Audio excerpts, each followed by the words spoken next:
Él es Raymond, pero su apellido no es McDonald, es Kroc.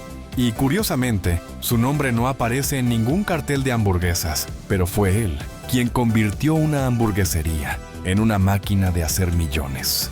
A los 52 años, Raymond era un vendedor endeudado, con problemas de salud y una batidora en el maletero. Nadie lo conocía, nadie lo respetaba, pero él creía en algo que los demás no veían. Esta es la historia del hombre que no inventó McDonald's, pero sí se lo arrebató a quienes lo crearon. Y todo empezó cuando un restaurante de California le pidió 8 de sus batidoras. 8 batidoras que cambió la historia del capitalismo.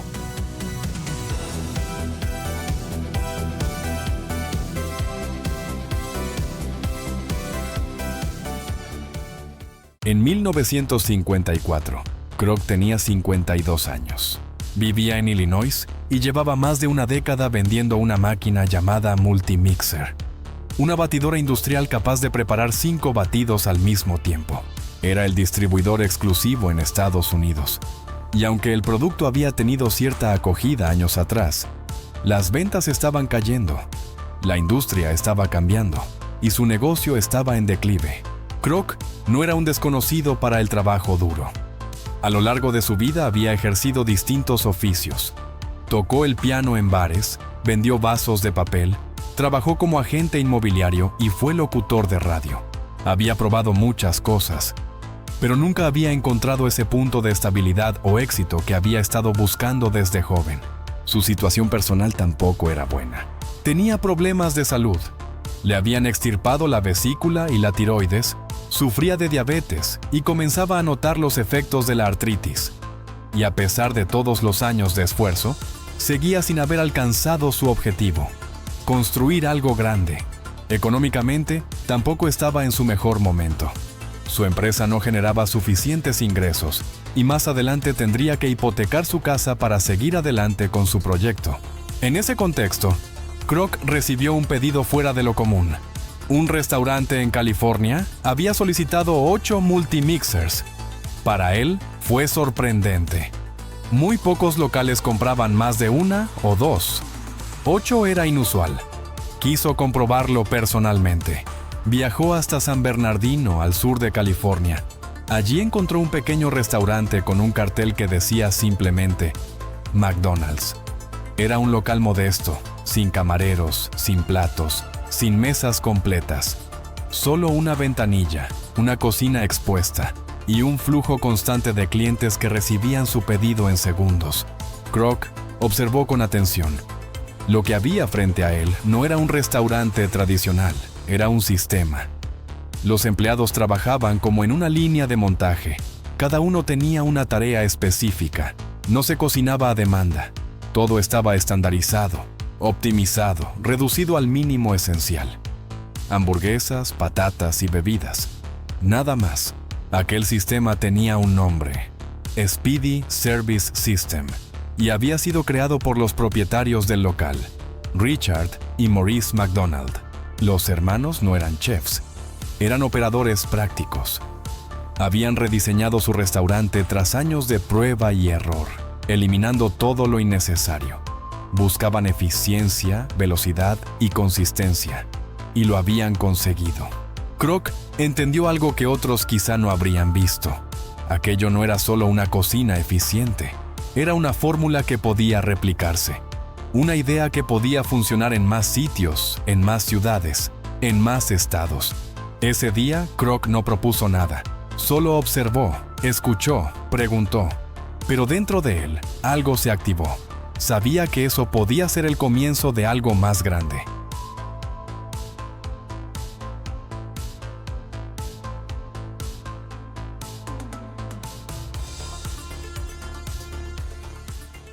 Después de visitar el restaurante de los hermanos McDonald en San Bernardino, Kroc volvió a Illinois con una idea clara.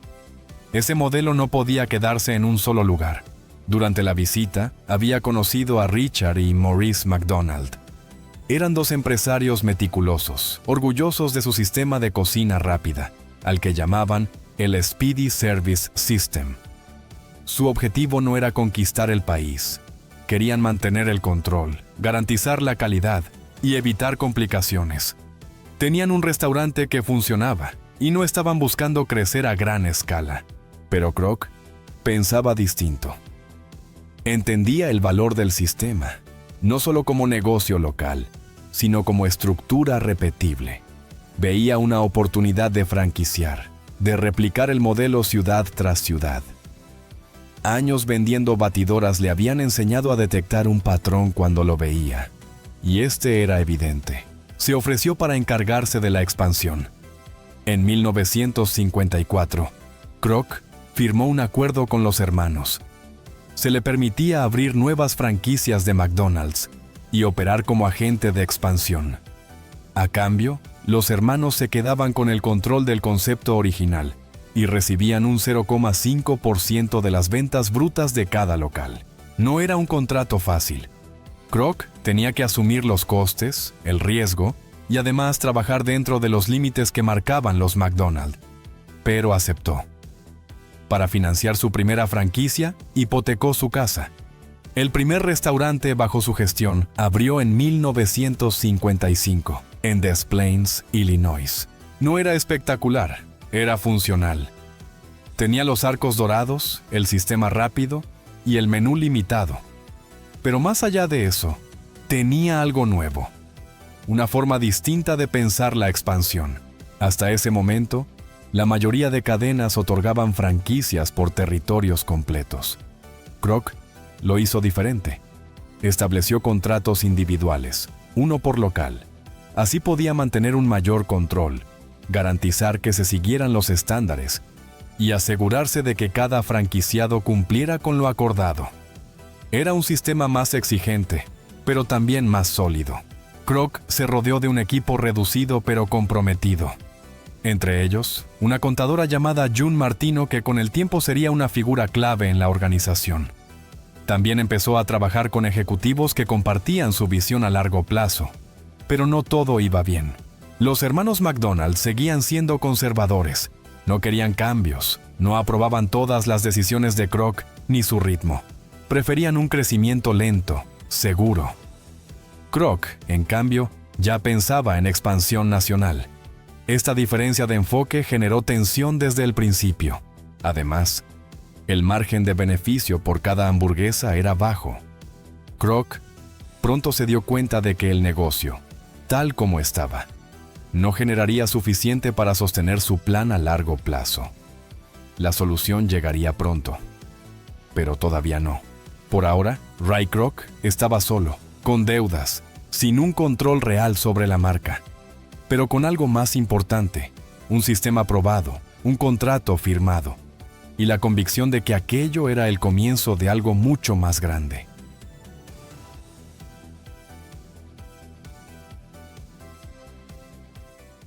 Kroc tenía la convicción, pero no tenía los beneficios. El modelo funcionaba, pero no daba dinero suficiente. El reparto con los hermanos, los costes operativos, el margen por cada producto. Todo era demasiado justo.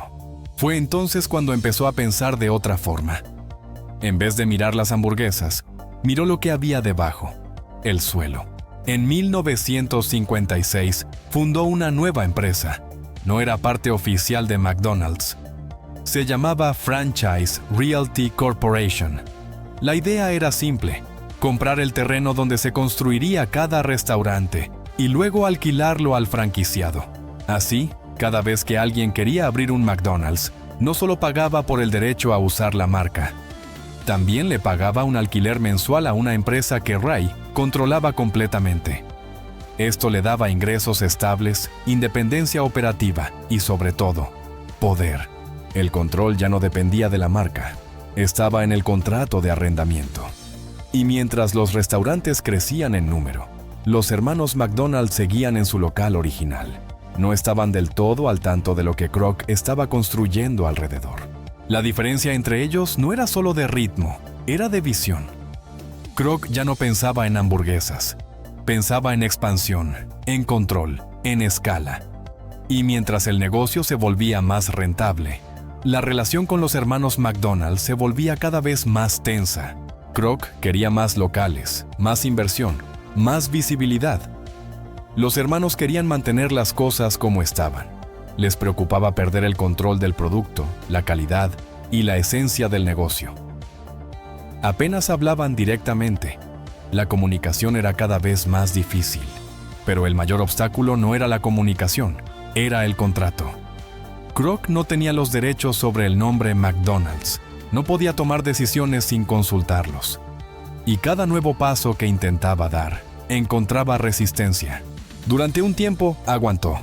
Intentó convencerlos. Les propuso cambios, expansiones, automatización. Los hermanos decían que no. Finalmente, Kroc lo entendió. Para avanzar tenía que romper ese vínculo. Kroc ofreció comprarles la empresa. Todo, el sistema, el nombre, el control. Después de idas y venidas, llegaron a un acuerdo. $2,7 millones. Era una cifra alta para la época, suficiente para que cada hermano recibiera $1 millón limpio después de impuestos. Pero había un detalle más. Durante la negociación, Kroc prometió algo fuera del contrato. Un 0,5% de las ventas brutas de por vida, en efectivo. No quedó por escrito. Fue un acuerdo verbal, una palabra entre caballeros. Ese pago nunca se hizo. Kroc diría después que se sintió traicionado por los intermediarios legales, que se le negó la posibilidad de formalizarlo. Los hermanos dirían que confiaron y que se quedaron sin nada. Después de la compra, Kroc tenía el control total y tomó una decisión final. Los hermanos conservaban su restaurante original en San Bernardino, pero ya no podían usar el nombre McDonald's. Así que lo rebautizaron como The Big M. Ray Kroc respondió abriendo un McDonald's justo al lado. En cuestión de tiempo, The Big M cerró sus puertas. El último vestigio de los fundadores había desaparecido. Con el control total de la marca McDonald's en sus manos, Ray Kroc no frenó. Aceleró. Empezó una nueva etapa, más agresiva, más organizada, más grande. Estableció una oficina central con departamentos dedicados a expansión, formación y operaciones. Y mientras él viajaba por todo el país cerrando acuerdos y buscando ubicaciones, el funcionamiento interno quedó en manos de June Martino. Había empezado como contadora, pero pronto se convirtió en algo más. Organizaba pagos, contratos, logística. Mantenía la empresa funcionando mientras Ray empujaba hacia adelante. Con el tiempo fue nombrada tesorera y secretaria corporativa. En paralelo, el crecimiento se volvió metódico. Cada nuevo local era una copia exacta del anterior. Kroc lo entendía. La gente no compraba solo comida. Compraba previsibilidad, experiencia, marca. Para reforzarlo, creó la Hamburger University, un centro de formación donde los franquiciados aprendían a operar bajo un mismo sistema. Estandarización total, cocina, atención, limpieza, marketing. Quería que un McDonald's en Chicago funcionara igual que uno en Kansas o Nueva York. La publicidad también jugó su papel. Primero con Speedy, la mascota original. Después con el personaje que marcaría una época, Ronald McDonald. Un payaso diseñado para conectar con los niños y fidelizar familias enteras. Mientras tanto, Franchise Realty Corporation seguía creciendo. Cada nuevo restaurante era también una nueva fuente de ingresos por alquiler. El modelo funcionaba. Y en 1965, McDonald's dio el siguiente paso. Salió a bolsa. Las acciones se dispararon. Y Ray Kroc dejó de ser un vendedor de batidoras con deudas para convertirse en el dueño de una de las empresas más valiosas del país. Pero el mapa aún no estaba completo. El siguiente movimiento ya estaba en marcha: llevar McDonald's más allá de Estados Unidos. Después de conquistar Estados Unidos, McDonald's se expandió por el mundo. Misma fórmula, misma ejecución, misma base. El sistema, no el producto.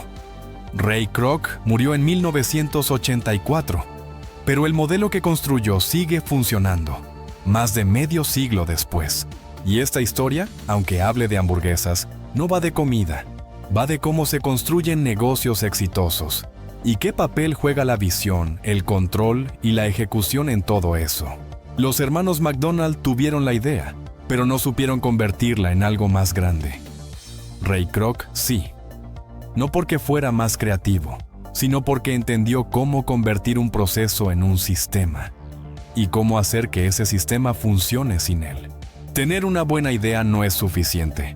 Hace falta estructura, repetición, reglas claras. Los negocios que escalan no dependen de inspiración, dependen de procesos sólidos. El control fue su ventaja real. Mientras otros se centraban en vender más, Kroc se centró en controlar el terreno, el formato y la forma en que se hacía todo. Eso le dio poder. Poder para decidir, poder para imponer, poder para crecer. Crecer también implica conflicto. Si te rodeas de personas con otra visión, el proyecto se frena, no por mala intención, sino por diferencia de objetivos. A veces, separarse es la única forma de avanzar, y luego está lo que no se ve. Muchos piensan que McDonald's es una cadena de comida rápida, pero durante décadas, el negocio real fue inmobiliario. Detrás de cada local había una propiedad, y detrás de esa propiedad, un contrato que generaba ingresos constantes. Ese tipo de estructura es la que separa un negocio inestable de uno que se vuelve dominante. Ray Kroc no fue el primero, pero fue el que entendió mejor cómo escalar, cómo automatizar y cómo asegurarse de que todo dependiera de él, sin que él tuviera que estar presente. No necesitas ser como él, pero si estás construyendo algo, más te vale entender cómo piensan los que crean sistemas y cómo se mueve el poder cuando el juego es de verdad.